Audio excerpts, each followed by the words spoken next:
My daughter is missing. Together with my husband, I came to the 1-month checkup for our baby. However, the nurse took our daughter away and hasn't returned. Frantically searching the hospital, a person stood before me. You need to escape too.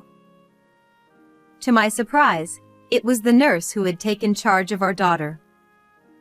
She forcefully grabbed my arm and started running. She seemed frightened by something. Wait! Where is my baby? In response to my question, the nurse revealed a truth I didn't know. And I realized the true meaning behind her actions, leaving me stunned. Little did I know that this was just the prelude to the nightmare I would experience later. At 28, I gave birth to my daughter Maria and was on maternity leave. My husband, Nicholas, a senior bank employee, and I were very close. I love everything about you. Your full name sounds amazing, so let's keep it as is. Even after marriage, I kept my maiden name to avoid the hassle. We were blissfully happy, but I couldn't help but be curious about Nicholas's secretive side. I can't share much about my job. There are confidentiality obligations. He always evaded questions about where he worked and what he did. Given the strict privacy rules, I didn't press further. We both had enough to live comfortably, and I planned to return to work, so I didn't dig deeper. Little did I know that this was a grave mistake, one I'd regret deeply. At that moment, I had no idea the cruel events that lay ahead. One morning, I had just sent Nicholas off to work, and our 1-month-old daughter Maria was sleeping peacefully in her crib. Bang, bang, bang. The sound of someone pounding on our apartment door echoed through the room.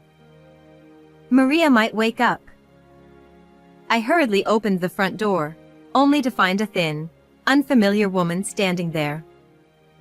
Her hair was bright blonde, but the roots were reddish, and the dry ends seemed to reflect her lack of composure. As soon as our eyes met, she began to panic. I can't work anymore. Please forgive me. What's going on? Who are you? Despite my questions, she continued to cry and scream, making it nearly impossible to understand her. I don't know you. I think you've got the wrong person.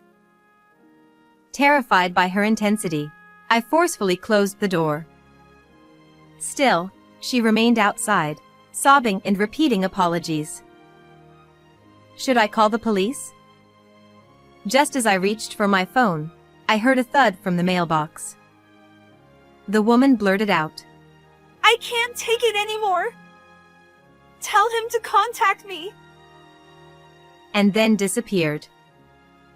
Tentatively, I checked the mailbox and found a business card inside. On it was the name of a place where a man and a woman might have drinks together. Could it be, was Nicholas having an affair? Did that woman confront me because of him? For a moment, those thoughts raced through my mind, but I quickly dismissed them. Nicholas would never do such a thing. Still, I couldn't shake the unease all day, and eventually, I had to ask him.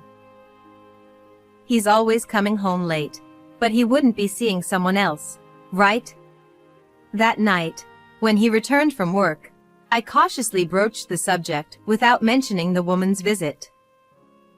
Nicholas seemed genuinely surprised. What's going on? Why the sudden question? I just wondered if you were getting tired of me. It was just a passing thought. What are you talking about? I'm head over heels for you. I don't talk to other women in private. He smiled gently and hugged me. Yes, that's right, the woman must have visited the wrong house. Relieved, I still couldn't bring myself to show Nicholas her business card or throw it away. Instead, I tucked it into the kitchen drawer. About a week later, something happened. Nicholas had taken a day off, so we went together for Maria's 1-month checkup. After checking in at the hospital, our assigned nurse arrived promptly. She was about my mother's age and had a name resembling that of a certain movie heroine. Wow, how unusual!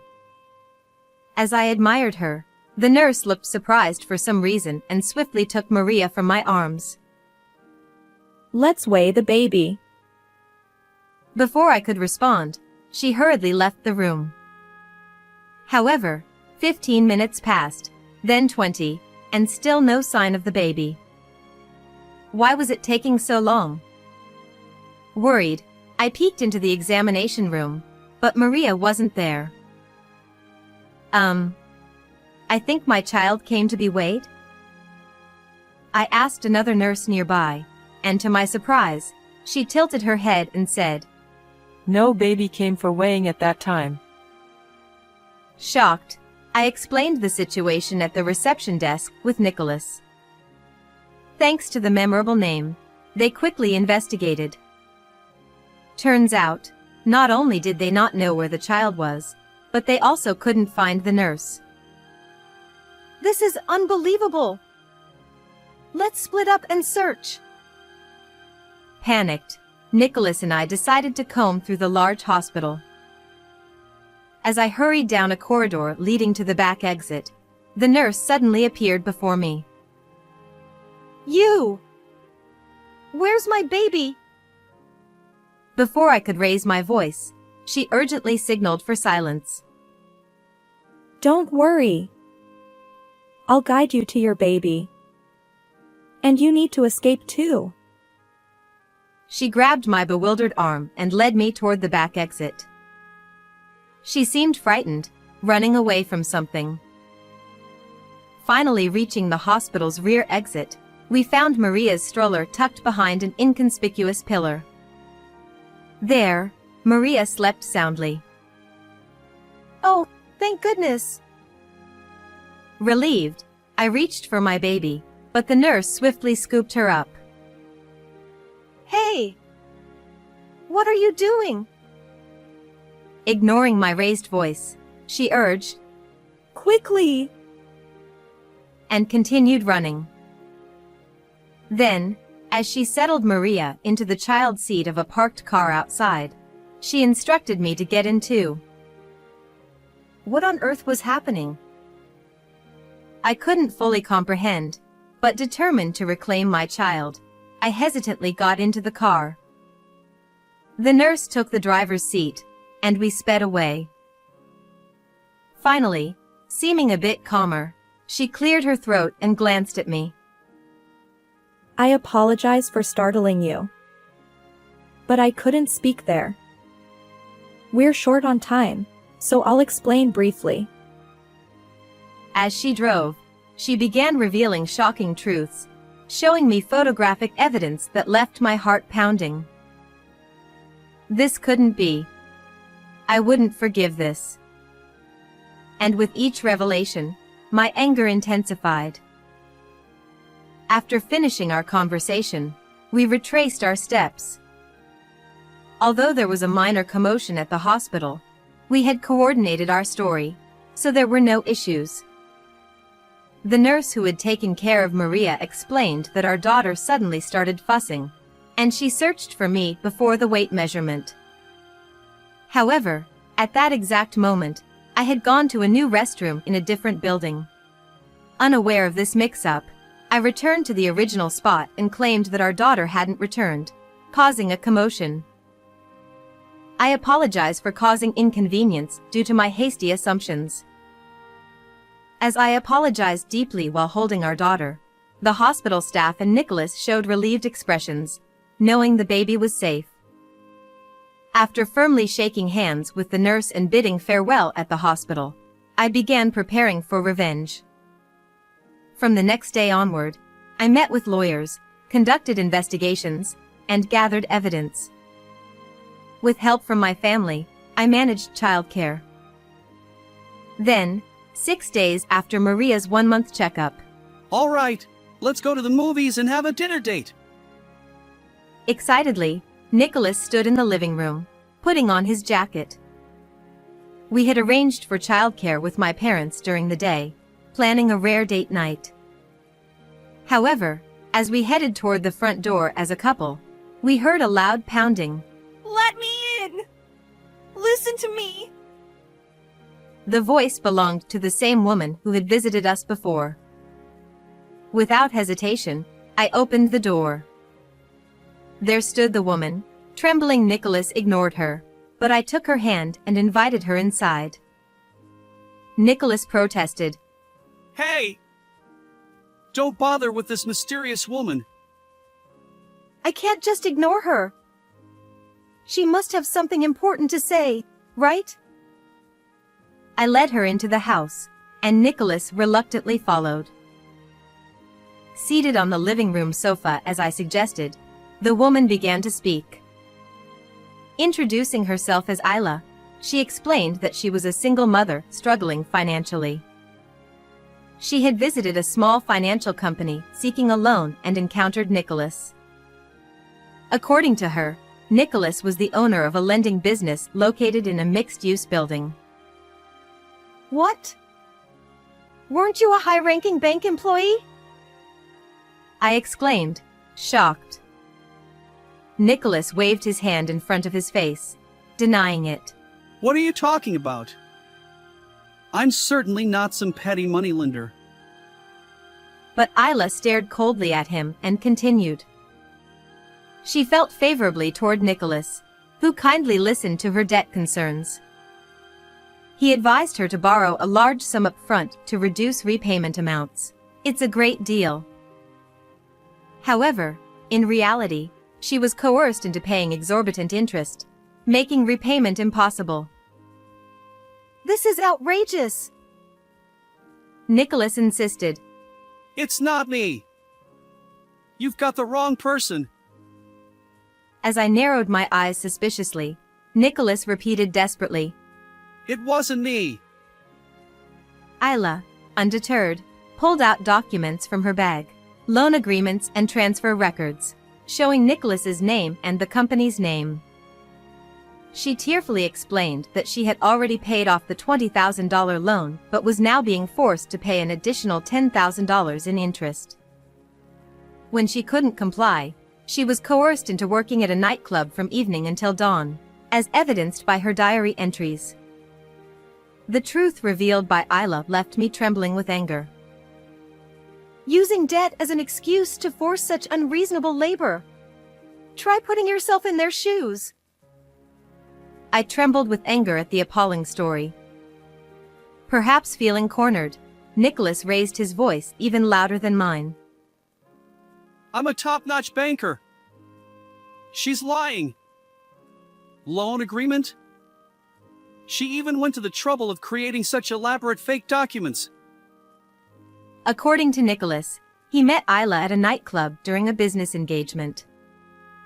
Since then, she had been stalking him.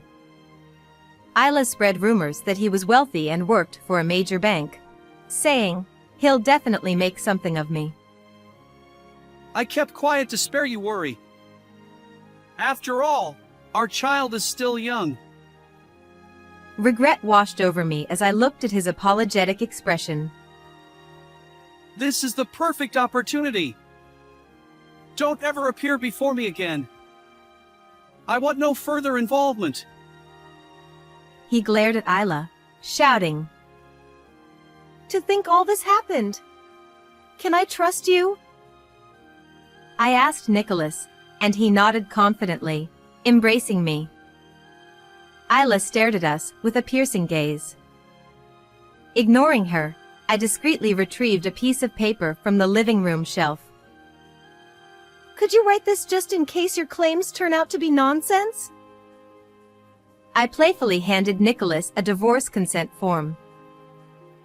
Suddenly, Nicholas froze, as if confronted with a terrifying document. You won't even sign a consent form? You lack the courage? I showed my disappointment, and he snatched the paper, flustered. No way! Trust me! Writing a consent form is a piece of cake. I hesitated because I thought that would satisfy you. He laughed, swiftly signing the document and returning it to me. Believe in me! He thumped his chest confidently. Unable to contain myself, I burst out laughing. We did it! Success! I cheered, high-fiving Isla. Nicholas stared at our sudden excitement, eyes wide. You fell for it completely. We've exposed everything. I spread a pile of photos from a bag on the table. The photos depicted Nicholas frequenting a dubious financial company within a mixed-use building. They showed him taking multiple women to nightclubs, making them work, and withholding their wages after their shifts. Capturing the desperate pleas of these women and his heartless actions made me feel nauseous. Truth be told, I had secretly planted a GPS tracker in Nicholas's belongings and had been tailing him since the day of Maria's one-month checkup. While Maria stayed with my parents, I gathered evidence, discovering that Nicholas ran a ruthless loan shark business. You're no bank employee. I knew it 5 days ago when Isla told me. What? I confronted him with a furious expression. In fact, when Isla first barged into our home, I had used her business card to find her and hear her side of the story. Armed with the facts she provided, we staged this performance together to seek revenge. Fabricating lies and even calling Isla a stalker. Unbelievable. I said, and Isla nodded in agreement. And 6 months ago, you were already using aggressive collection tactics at the hospital. I recalled the story the nurse I met during Maria's one-month checkup shared with me in the car. Surprisingly, she was an eyewitness to Nicholas's aggressive debt collection tactics. About 6 months ago, a woman covered in bruises was urgently brought in for treatment due to overwork caused by being forced to work relentlessly. While doctors and other staff tried to intervene, Nicholas and 2 other men burst into the room, shouting at the woman, Pay your debt! Running won't help. I'll chase you to hell. They even threatened her, saying, If you can't work to repay the debt, we'll use your life insurance. Eventually, before the police were called, Nicholas and his companions left the scene. However, the nurse remembered his face vividly. When she saw Nicholas during Maria's checkup, she immediately recognized him as that man from back then and tried to help me, thinking I was unaware of the situation. To convey the truth, she separated Maria and me from Nicholas and shared everything with me. So, am I about to be silenced and turned into money? I retrieved a life insurance contract from under the pile of photos. Somehow, it had been taken out in my name without my knowledge. No, that was just in case something happened to leave our child behind. Nicholas's continued evasiveness pushed me over the edge. Marrying into the family just to change your name and extort money from me. How despicable. I played the recorded audio from the bug I had planted along with the GPS. It captured Nicholas talking on the phone, saying things like, I married into the family to change my name. and, If I erase my wife and child, I'll get a substantial sum. confronted with irrefutable evidence, Nicholas clenched his teeth and looked down. I'll report your illegal financial dealings with these women to the police. And of course, I'll provide them with this evidence. That's ridiculous. Involving the police is excessive. What are you saying after all you've done? Emotional distress compensation of $10,000, child support of $150,000, totaling $160,000, plus compensation for the victims. And let the police handle the rest. I glared at him with contempt, and Nicholas, teary-eyed, bit his lip. But, I won't agree to a divorce. I'll haunt you forever. Nicholas seemed determined to harass me as a last resort. He flailed like a child, throwing a tantrum. However, I had the signed consent form. Well, it's too late for that. I fluttered the paper, declaring victory. Seeing this, Nicholas seemed to remember that he had signed it. His face paled, and he slumped, defeated. In the meantime, sirens sounded in the distance, and a police car arrived. While Nicholas and I argued, Isla had called for help. Nicholas, thoroughly dejected, was dragged off to the police station. Subsequently, Nicholas faced various charges. It became clear that he had extorted money from numerous people and forced them to work. Even the police officers interrogating him were furious. He was sweating and tearful during questioning. In court, the prosecutor pointed out his actions repeatedly, likely leading to more tears. The lawyer said, "He'll spend years paying for his crimes in a dim room, and the compensation could amount to hundreds of thousands of dollars. Even if he gets released, he'll work tirelessly to repay his debts." Unfortunately, Nicholas only has money-minded associates. No one will help him. He'll face it alone. On the other hand, I promptly divorced him and began a new life with my daughter. Taking care of the baby was enjoyable, especially preparing her meals. I studied diligently, reading books and sharing my experiences on social media. My popularity grew, and I even published a recipe book. Plus, I got a little friendly with a male editor my age. He's dedicated to his work and great with kids. If things progress between us, I'll share with you more in the future. How did you like this story? Don't forget to subscribe to my channel. Until next time.